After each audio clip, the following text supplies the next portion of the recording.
तो चलिए आज चलते हैं कलकत्ता की गलियों में एक ऐसी कहानी सुनने जो एक घर के बारे में है। पर ये कोई आम घर नहीं है। इसकी शोहरत कह सकते हैं बहुत ही काली है।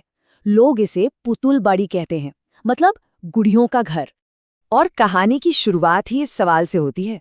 सोचिए जरा, क्या कोई ऐसा घर हो सकता है जिसकी दीवारें ईंटों से नहीं बल्कि दर्द और चीखों से बनी हो? सुनने में ही अजीब लगता है ना? पर यह सवाल सिर्फ कहानी के लिए नहीं है, क्योंकि कोलकाता में सच में एक ऐसा घर मौजूद है। तो इस कहानी के जो मेन कैरेक्टर्स हैं, चलिए उनसे मिलते हैं। एक है अर्जुन, जो एक हेरिटेज फोटोग्राफर है, और दूसरी है उसकी पार्टनर देविका। दोनों कोलकाता घूमने आए हुए हैं। अब अर्जुन, क्योंकि वो एक हेरिटेज फोटोग्राफर है, तो उसे पुरानी ऐतिहासिक जगहों का बहुत शौक था, और देविका हमेशा उसके सफर में साथ होती थी। तो दोनों उत्तरी कोलकाता की पुरानी तंग गलियों को एक्सप्लोर कर रहे थे। और ठीक तभी शाम ढलते ढलते मौसम ने करवट ली। एक तूफान घिरने लगा, और फिर अचानक आसमान में बिजली की एक जोरदार कड़क हुई। बस उसी एक कड़क ने बता दिया कि तूफान आ चुका है। माहौल एकदम से बदल गया। एक अजीब सी घबराहट और बेचैनी हवा में घुल गई। देखते ही देखते मूसलाधार बारिश शुरू हो गई। इतना घना कोहरा छा गया कि हाथ को हाथ नहीं सूझ रहा था। अब दोनों करे तो क्या करें? वो आसरा ढूंढते हुए उन गलियों में भागने लगे, और तभी उन्हें एक खंडर सी लेकिन कभी बहुत आलीशान रही होगी ऐसी एक हवेली दिखाई दी। तो अब कहानी उस मोड़ पर आ पहुंचती है जहां वो दोनों उस हवेली के अंदर कदम रखते हैं, और यहीं से शुरू होता है एक ऐसा सिलसिला, एक ऐसा माहौल जो उन्हें अंदर तक बेचैन कर देता है। पर रुकिए, अंदर जाने से ठीक पहले देविका की नज़र एक बहुत ही अजीब, बल्कि कहूँ तो खौफनाक बात पर पड़ी। उसने देखा कि इतनी तेज बारिश में जहाँ लोगों को आसरा लेना चाहिए, वहाँ के जो लोकल लोग थे वो उस हवेली की तरफ नहीं बल्कि उससे दूर भाग रहे थे। ये क्या माजरा था? बहुत अजीब था ये। हर अंदर का माहौल, उफ!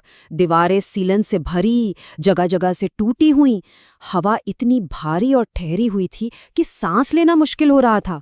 हर तरफ लकड़ी के बड़े बड़े बक्से बिखरे पड़े थे, और जो सबसे डरावनी बात थी वो ये कि वो चारों तरफ से अनगिनत गुड़ियों से घिरे हुए थे। ऐसी गुड़ियां जिनकी कांच की खाली आंखें बस उन्हें ही घूर रही थी। उन हजारों गुड़ियों के बीच एक गुड़िया थी जो बिल्कुल अलग थी। उसका चेहरा आधा टूटा हुआ था, और देविका को ऐसा लगा जैसे वो गुड़िया सीधे उसी को घूर रही हो, मानो सारा खौफ उसी एक गुड़िया में आकर सिमट गया हो। तभी अर्जुन के कानों में कुछ आवाजें पड़ी। जब वो लॉबी में गए तो देखा कि अरे, वो यहाँ अकेले नहीं है। 3 आदमी और एक बूढ़ी औरत भी बारिश से बचने के लिए वहीं रुके हुए थे। खैर, उन्हें देखकर थोड़ी देर के लिए ही सही, एक झूठा सा ही सही, पर सुरक्षा का एहसास तो हुआ। लेकिन ये एहसास ज्यादा देर टिकने वाला नहीं था।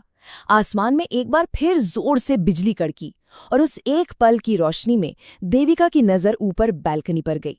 वहां सफेद कपड़ों में एक औरत खड़ी थी, और वो सीधे देविका को ही देख रही थी। ये पहला सबूत था कि इस घर को लेकर उनका जो डर था वो बिल्कुल सही था। अर्जुन ने पलटकर देखा तो उसे कुछ नहीं दिखा, पर देविका का दिल जोर जोर से धड़क रहा था। कुछ ही देर में वहां जो बाकी लोग थे वो एक एक करके बिना एक शब्द कहे वहां से भागने लगे। बस जाते जाते उस बूढ़ी औरत ने देविका को एक अजीब और डरावनी चेतावनी दी, और फिर वो भी बारिश में कहीं गायब हो गई। और अब यहाँ से देविका उस घर के रहस्य में और भी गहराई तक खिंचती चली जाती है, एक ऐसी अजीब ताकत के जरिए जिसे वो समझ नहीं पा रही थी। तभी हवा का एक तेज झोंका आया, और एक पुराना सा लकड़ी का दरवाजा चर की आवाज के साथ खुल गया। अंदर एक छोटा सा कमरा था, और दीवार पर एक धूल भरी पेंटिंग टंगी थी। एक छोटी सी बच्ची की पेंटिंग, जिसके हाथ में एक गुड़िया थी। देविका को लगा जैसे वो पेंटिंग उसे अपनी ओर खींच रही हो, और यही पेंटिंग उसके उस भयानक मंजर को देखने की वजह बनी। जैसे ही देविका ने उस पेंटिंग को छुआ, एक झटके में उस घर का पूरा क्रूर इतिहास उसकी आंखों के सामने आ गया। उसने देखा कि ये हवेली कभी एक अमीर बाबू की हुआ करती थी, जो अपनी बेटी से बहुत प्यार करता था, और ये सारी गुड़ियां उसी के लिए थीं। फिर अचानक रहस्यमयी हालात में उस बच्ची की मौत हो जाती है। घर गलत हाथों में पड़ जाता है, और फिर फिर इसकी दीवारों के भीतर अनगिनत औरतों पर जुल्म ढाए जाते हैं, उन्हें मार दिया जाता है। उनकी आत्माएं, उनकी चीखें सब इन्हीं दीवारों में कैद हो जाती हैं, और ये गुड़िया ये बस देखती रहती हैं। और बस अब कहानी अपने क्लाइमैक्स पर पहुंचती है, जब वो आत्मा, वो रूह देविका पर कब्जा करने की कोशिश करती है। देविका जैसे ही उस ख्याल से बाहर आई, उसने हाँफते हुए अर्जुन को बताया कि ये घर ठीक नहीं है। जैसे ही वो दोनों वहां से निकलने के लिए मुड़े, उन्हें किसी के कदमों की आहट सुनाई दी, पायल की छन छन, जो धीरे धीरे उनके करीब आ रही थी। तनाव अब अपने चरम पर था। देविका ने ऊपर देखा, सीढ़ियों पर वही औरत खड़ी थी, और इस बार अर्जुन ने भी उसे देखा। वो औरत धीरे धीरे देविका को अपने वश में कर रही थी।